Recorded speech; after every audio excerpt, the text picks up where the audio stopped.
हाल ही में supreme court ने wife maintenance और चिल्ड्रन मेंटेनेंस को लेकर एक बहुत बड़ा जजमेंट पास किया है। और ये जो जजमेंट पास हुआ है ये हुआ है हरप्रीत साहनी वर्सेस पुनीत शर्मा के केस में। चलिए इस केस के फैक्ट्स को जानते हैं। इस केस में जो हस्बैंड और वाइफ थे उनकी शादी 2004 में हुई थी। 2004 में शादी के बाद इनकी शादी से इनको 2 बेटों का जन्म हुआ। पहले बेटे का जन्म 2011 में हुआ और दूसरे बेटे का जन्म 2014 में हुआ। 2014 के बीच इनकी शादी में कुछ मैरिटल डिस्प्यूट्स अराइज हुए। उन मैरिटल डिस्प्यूट्स के चलते हुए हस्बैंड ने वाइफ और बच्चों को छोड़कर सेपरेटली रहना शुरू कर दिया और फाइनली वाइफ ने डिवोर्स पिटीशन जो है फैमिली कोर्ट में फाइल की। डिवोर्स पिटीशन के साथ साथ वाइफ ने 2 लाख पर महीने के हिसाब से अपने और अपने बच्चों के लिए मेंटेनेंस की मांग की। देखिए फैमिली कोर्ट ने वाइफ को तो मेंटेनेंस देने से मना कर दिया, लेकिन वहीं दोनों बच्चों के लिए 70,000 रुपए का मेंटेनेंस ऑर्डर पास किया। यानी पहले बच्चे के लिए 35,000 रुपए प्रति महीना और दूसरे बच्चे के लिए 35,000 रुपए प्रति महीना।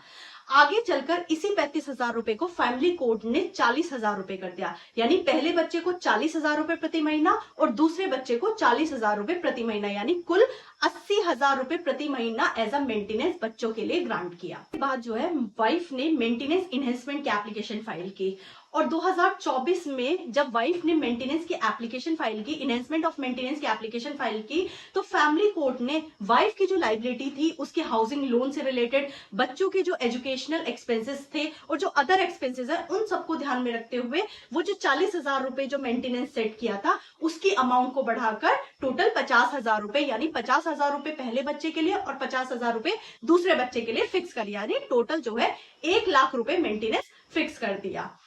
इस 50,000 रुपए के अगेंस्ट जो है वाइफ ने अपील फाइल की दिल्ली हाई कोर्ट में और दिल्ली हाई कोर्ट में ये अपील पेंडिंग ही थी कि तभी वाइफ के जीवन में सबसे बड़ा चेंज आया। उसको पता चला कि वो एग्रेसिव ब्रेस्ट कैंसर से डायग्नोस है। देखिए हाई कोर्ट ने वाइफ की मेडिकल कंडीशन, मेडिकल एक्सपेंसेस, बच्चों के एजुकेशनल एक्सपेंसेस और अदर एक्सपेंसेस और दोनों पार्टीज के लिविंग स्टैंडर्ड को देखते हुए वाइफ के लिए 20,000 पर महीना अलग से मेंटेनेंस फिक्स किया और वहीं जो बच्चों के लिए 1 लाख रुपए प्रति महीना मेंटेनेंस फिक्स हुआ था उसकी अमाउंट को बढ़ाकर 1,25,000 रुपए फिक्स कर दिया। देखिए ये मामला यहीं खत्म नहीं हुआ, बल्कि हस्बैंड ने हाई कोर्ट के ऑर्डर को सुप्रीम कोर्ट में चैलेंज किया।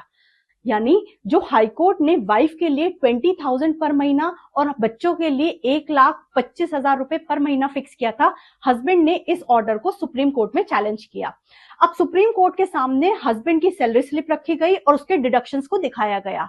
अब सुप्रीम कोर्ट के सामने जो सबसे बड़ा सवाल था वो सवाल ये था कि क्या ये जो प्रोविडेंट फंड और एम्प्लॉय स्टॉक परचेज प्लान जैसे डिडक्शंस हैं, इन डिडक्शंस के वजह से क्या मेंटेनेंस की अमाउंट को कम किया जा सकता है?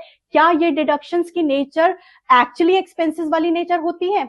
देखिए सुप्रीम कोर्ट ने डिडक्शंस को क्लैरिफाई करते हुए कहा कि कुछ डिडक्शंस ऐसे होते हैं जो स्टैट्यूटरी और मैंडेटरी नेचर के होते हैं, लेकिन ये जो प्रोविडेंट फंड और ईएसपीपी जैसे डिडक्शंस होते हैं ये अल्टीमेटली हस्बैंड का ही मॉनेटरी बेनिफिट होता है। इनको एक्सपेंसेस मानकर मेंटेनेंस की अमाउंट को कम नहीं किया जा सकता।